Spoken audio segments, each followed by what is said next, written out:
The sound of papers scattering across our imported marble floor echoed through our penthouse living room. I watched years of careful documentation flutter around me like expensive confetti while my husband, Michael, stood over me with that familiar look of smug superiority. "Really, Rebecca," he said, adjusting his Rolex. "You thought you could just walk into my office and accuse me of fraud? With what evidence?" "These?" He kicked at one of the fallen folders. "No one's going to believe the trophy wife who spends her days planning charity galas. My name is Rebecca Sterling, and at 34, I was about to destroy the man I've been married to for 8 years." Michael saw what he wanted to see, a beautiful former model who'd given up her career to be the perfect corporate wife. What he didn't see was the economics degree from Penn, or the 2 years I'd spent in forensic accounting before meeting him. "You're right," I said, keeping my voice steady as I knelt to gather the scattered papers. "What was I thinking?" He laughed, already dismissing me as he pulled out his phone. "I have a meeting downtown. Clean this up before the housekeeper sees it. And Becca." He paused at the door. "Let's not have this conversation again. Stick to what you're good at, looking pretty and keeping my social calendar in order." The moment the elevator doors closed behind him, I stopped picking up papers and instead pulled out my phone, sending a quick text to my sister Lauren. "It's time. Meet me at the usual place in an hour." Then I walked to our bedroom, straight to my jewelry box. The antique locket that had belonged to my grandmother hung innocently among the expensive pieces Michael had given me over the years. He'd never understood why I insisted on wearing such a simple piece to important events when I had millions in diamonds at my disposal. I opened the locket now, carefully removing the tiny flash drive hidden behind the old photograph. 8 years of evidence meticulously collected and backed up, all stored in something he'd dismissed as sentimental junk. The cafe where I met Lauren was deliberately chosen, small, cash only, and far from Michael's usual haunts. My sister was already there, her laptop open and ready. "You finally confronted him," she said as I sat down, no preamble needed. "We've been planning this for months." I nodded, pulling out the flash drive. He reacted exactly as we expected. Condescending, dismissive, certain I couldn't touch him. Lauren's fingers flew across the keyboard as she began downloading the files. "Does he have any idea how long you've been watching him?" "No," I said, wrapping my hands around a cup of coffee. "He still thinks I spend my days getting manicures and planning his precious charity events." The truth was far more complex. I'd discovered Michael's fraud almost by accident 3 months into our marriage. A misfiled document, a series of numbers that didn't add up, and suddenly I'd seen behind the curtain of his real estate empire. At first, I'd been in denial. Michael Sterling was one of Boston's most respected developers, known for transforming struggling neighborhoods into luxury properties. His company, Sterling Development, was worth hundreds of millions. Surely I was misreading the documents. But then I started paying attention, really paying attention. The community improvement projects that mysteriously fell through after he'd received government grants. The historic buildings that suffered convenient accidents right after he purchased them at low prices. The string of shell companies that seemed to exist only to move money between accounts. "Look at this," Lauren said now, turning her laptop screen toward me. She'd pulled up one of Michael's recent developments, a luxury high-rise in what used to be a working-class neighborhood. The numbers don't match what he reported to the city council. He claimed the project would cost $50 million, but according to these bank transfers, he only spent $30 million. I finished. The rest disappeared into offshore accounts, and that's just one project. Lauren shook her head, her expression grim. "How did he get away with this for so long?" "Because he's careful. He spreads the fraud across multiple projects, multiple companies. Unless you're looking at the whole picture, each discrepancy seems minor." I took another sip of coffee. "Plus, he has half the city council in his pocket. Amazing what regular charitable donations can buy." My phone buzzed. A text from Michael. "Dinner with the Andersons tonight.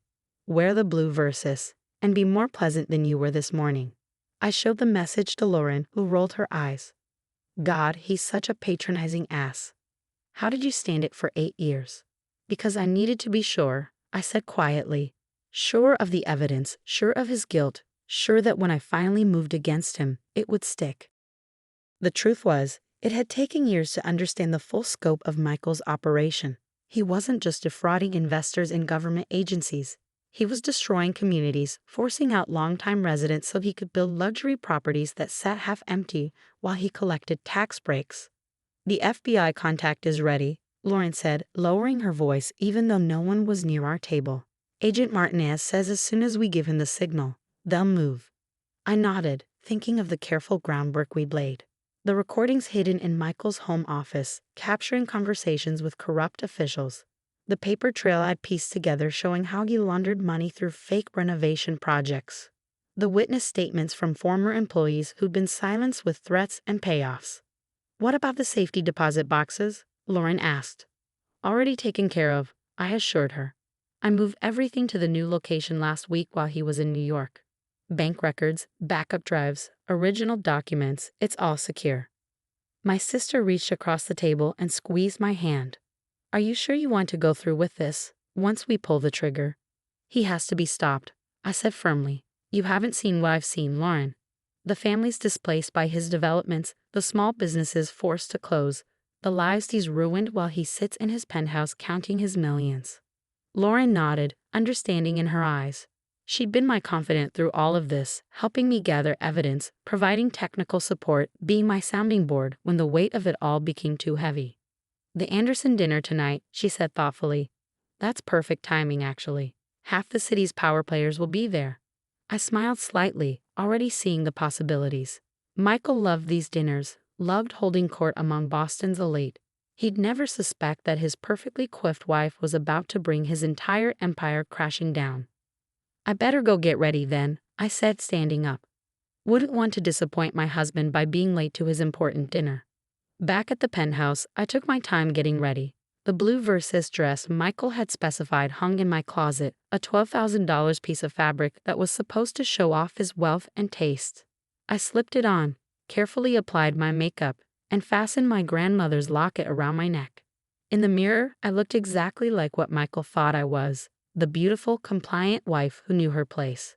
The perfect accessory to his carefully crafted image. If he'd ever bothered to really know me, he might have wondered why I always insisted on handling the seating arrangements for his business dinners. Why I volunteered to organize his charitable foundation's documents. Why I spent so much time in his home office, supposedly planning social events. But Michael saw what he wanted to see, and tonight that blindness would be his undoing. The Andersons' dining room was filled with the quiet murmur of Boston's elite when Michael and I arrived. Robert Anderson's mansion in Beacon Hill was the perfect setting for what was about to unfold. Old money, old power, and enough ego in one room to float a yacht. "Rebecca, darling." Sarah Anderson air-kissed my cheeks. "That dress is divine. Michael always makes sure you're the most beautiful woman in the room." I smiled, letting the backhanded compliment roll off me. "You're too kind. I love what you've done with the place. The new chandelier is exquisite." As we moved through the crowd, I felt Michael's hand on my lower back, steering me towards specific groups. This was our usual dance. He'd talk business while I played the charming wife, laughing at the right moments, making sure everyone's glasses stayed full. "Sterling." Commissioner Davis boomed, extending his hand to Michael. "Just got the paperwork for the Riverside project. Everything looks in order." I watched Michael's face carefully as he shook the commissioner's hand. The Riverside project, his latest scheme to turn a historic waterfront neighborhood into luxury condos. The paperwork he'd submitted showed a $100 million investment. The real numbers, safely documented in my files, showed something very different. "Excellent," Michael said smoothly. "The city won't regret supporting this development. It'll transform the whole area." "That's what we're afraid of," a quiet voice said from behind us. Elena Martinez stood there, elegant in a simple black dress. To everyone else, she was just another guest, the wife of a prominent real estate attorney. Only I knew she was actually FBI Special Agent Martinez, and this dinner was no coincidence. Michael's smile tightened slightly. "Mrs. Martinez, I wasn't aware you and James would be here tonight. Sarah and I serve on a historical preservation board together," Alana said pleasantly. "We're quite concerned about the fate of some of our older buildings. So many unfortunate accidents lately." I felt Michael's hand tighten on my waist. Those accidents had helped him acquire prime properties at fraction of their value, after which the historical protection orders mysteriously disappeared. Progress requires change, he said dismissively. Rebecca, why don't you get me a fresh drink? I nodded obediently and headed toward the bar, but instead of ordering, I slipped into the powder room and pulled out my phone. A text from Lauren was waiting. Teams in position. Just say the word. My hands trembled slightly as I replied, now. When I returned to the dining room, everything appeared normal. Guests were taking their seats, servers were pouring wine, and Michael was holding court at the head of the table, explaining his latest development plans to an admiring audience. I sat down beside him, accepting a glass of wine from a server. Any moment now. Right on cue, phones around the table began buzzing. I watched as people pulled them out, faces changing as they read the breaking news alerts. My God, Robert Anderson said from across the table. Michael, is this true? Michael frowned, reaching for his own phone. I saw the exact moment he read the headline. Sterling gewild under federal investigation for massive fraud. The color drained from his face as he scrolled through the article. The Boston Globe had done their job well, laying out years of fraudulent dealings backed by documents and witness statements. His careful house of cards was about to collapse. This is ridiculous, he sputtered, looking around the table. Obviously some sort of mistake. Is it? Elena Martinez stood up, pulling out her badge. Michael Sterling, I'm Special Agent Martinez with the FBI. We have a warrant for your arrest on multiple counts of wire fraud, money laundering, and conspiracy. The dining room erupted in chaos as more agents entered. I sat quietly, sipping my wine as Michael was read his rights in front of Boston's most influential citizens. You? He turned to me, realization dawning in his eyes. You did this. I met his gaze calmly. No, Michael. You did this. I just made sure everyone would know about it. You stupid bitch, he snarled, lunging toward me, but agents quickly restrained him. You think you can understand my business? You're nothing but a trophy wife. I finished for him, standing up. That's what you wanted, isn't it? Someone beautiful and seemingly simple who wouldn't ask questions about where the money came from or why those historic buildings kept having convenient accidents. I reached for my locket, opening it to reveal the empty space where the flash drive had been. But you never bothered to look past the surface. Never wondered why I was so interested in handling your paperwork, organizing your files. You just assumed I was decorative, like everything else in your life. The room had gone silent, watching the scene unfold. I could see the moment it hit him, every private conversation in his office, every meeting with corrupt officials, every deal he thought was safely hidden. I'd been there, watching, documenting, building the case that would bring him down. Mrs. Sterling, Agent Martinez said formally, we'll need you to come in tomorrow to make a formal statement. I nodded, gathering my clutch. Of course. I have all the documentation you'll need. Bank records, property assessments, evidence of bribes. 8 years worth. 8 years. Michael's voice was barely a whisper. You've been planning this for 8 years? No, I corrected him. I've been gathering evidence for 8 years. I started planning this the day I found out you were destroying people's lives to build your empire.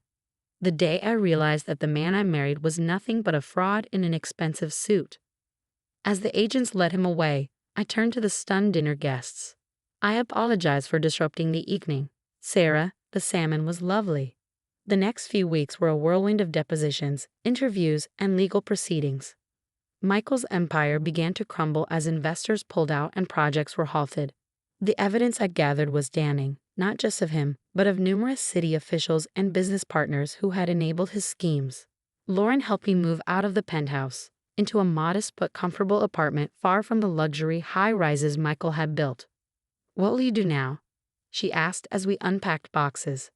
I smiled, pulling out my diploma and CPA license, things I'd kept hidden for years. I'm thinking of starting a consulting firm, helping small businesses and community organizations protect themselves from developers like Michael. Maybe do some forensic accounting on the side. The trophy wife turning corporate watchdog, Lauren laughed. I love it. The media had a field day with the story, of course. Sociality Angels DA1 UPTDVELPER made headlines across the country. But what mattered more were the other stories, The families who could return to their neighborhoods, the small businesses that would survive, the communities that would stay intact. 6 months later, I sat in a courtroom watching Michael plead guilty to multiple federal charges. He looked smaller somehow, without his expensive suits and air of invincibility. The defendant is sentenced to 15 years in federal prison, the judge announced, and ordered to pay restitution of $400 million. Outside the courthouse, reporters clamored for a statement. I thought about all the times I'd stood beside Michael at press conferences, playing my part as the silent, beautiful wife. Mr. Sterling's crimes weren't just about money, I said into the microphones. They were about power, about the belief that wealth makes you untouchable. But no one is above the law, and no one should be allowed to destroy communities for profit. Later that evening, I sat in my new office, looking out over the city. My consulting firm was already gaining a reputation for helping expose corporate fraud and protecting community interests. The phone rang. Another potential client seeking help. As I reached for it, my grandmother's locket caught the light. I touched it gently, thinking of how such a small thing had helped bring down an empire. It reminded me of something my grandmother used to say. The most dangerous weapon against evil is the truth, carried by someone everyone underestimates. Michael had built his world on lies, seeing only what he wanted to see. He'd wanted a trophy wife, so that's why I let him see, never realizing that sometimes the most effective weapon is the one hiding in plain sight.